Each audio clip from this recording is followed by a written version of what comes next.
For as long as we've been able to think, we've been asking this one massive question. Is any of this real?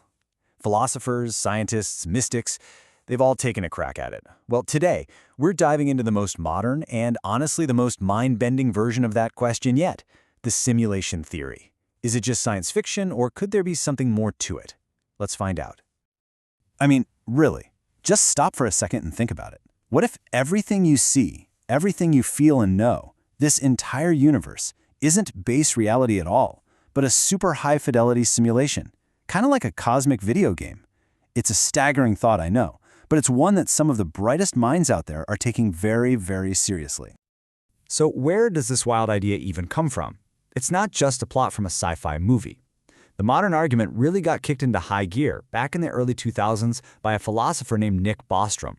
And what he presented wasn't proof, not exactly, but something almost more powerful, a piece of pure, cold logic. Now, here's the key. Bostrom didn't just come out and say, hey, we're in a simulation. No. Instead, he laid out this brilliant thing called a trilemma, basically a choice between three possibilities, and his argument is that logically, one of them pretty much has to be correct. Okay, so let's walk through this, because this is where it gets really fun. Option 1. We're doomed. Civilizations like ours just never make it to the tech stage where they could run these simulations. They just die out first. Option 2, they do get that advanced, but for whatever reason, maybe it's unethical, maybe it's just boring, they decide not to run simulations of their ancestors. But what if those first two are wrong? What if civilizations do get that advanced and they do run these simulations? Well, they probably wouldn't just run one, would they? They'd run millions or even billions of them. And that's what leads to the third startling conclusion. It all comes down to a numbers game, pure probability. If there is only one base reality, but there are potentially billions of simulated realities, well, which one are you more likely to be living in? The odds are just overwhelmingly stacked against us being in that one single original world. Statistically speaking, we're far more likely to be one of the copies. Okay, so that's the philosophical argument, and it's a powerful one, but it's pure logic. What about physical proof? Well, some physicists think there might be some telltale signs, like glitches in the matrix, hidden in the very fabric of our universe. So let's take a look at what they're searching for. The first clue is pretty wild. At the smallest, tiniest quantum level, reality isn't smooth and continuous. It's quantized. It comes in these tiny, discrete little packets. This is weirdly similar to how a digital picture is made of pixels. You can zoom in, but eventually you just hit the edge of the pixel. You can't go any smaller. So, could this be the resolution limit of our universe's hard drive? And check this out. Here's another potential clue.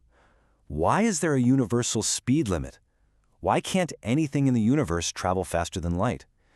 One speculative answer is that it's a processing limit. The cosmic computer running our simulation can only render reality so fast. It has a maximum refresh rate, just like your computer screen. Then you've got the fine-tuning problem. The fundamental rules of our universe, things like gravity, the charge of an electron, are so perfectly dialed in that if you change them even slightly, life couldn't exist. It feels less like some random cosmic accident and a whole lot more like the parameters were deliberately set by a designer. So, all of this, the logic, the potential glitches, the fine-tuning, it naturally leads us to the inevitable, almost mythical question. If this really is a program, who's sitting at the keyboard? This is where the theory really branches out from physics into something that feels almost theological. The possibilities are as vast as the universe itself. Are we an experiment? A piece of art? Or are we just a game? One of the most popular ideas is the alien architect hypothesis. It suggests some incredibly advanced civilization created our universe as a simulation. Maybe they're studying their own past, which would make us an ancestor simulation. Or maybe they're just seeing what happens when you tweak the laws of physics a little bit. We would be, quite literally, a world in a bottle. And this isn't just some fringe idea anymore.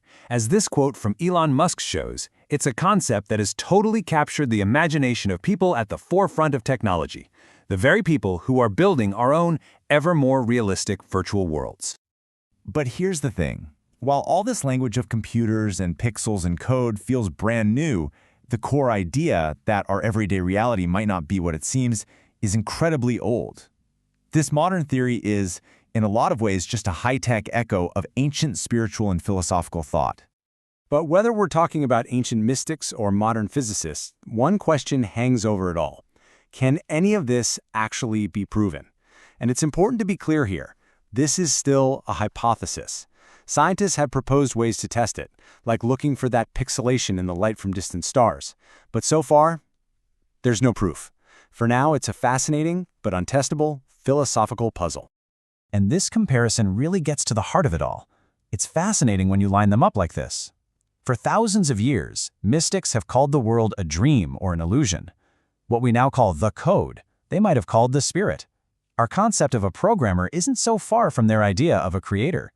It's like we're just using the metaphors of our own time, the metaphors of technology, to grapple with a timeless intuition about the nature of existence.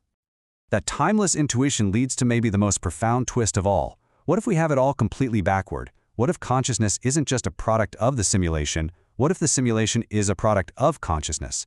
This idea suggests that awareness itself is the fundamental stuff of the universe, and this physical world is just a construct happening inside of it.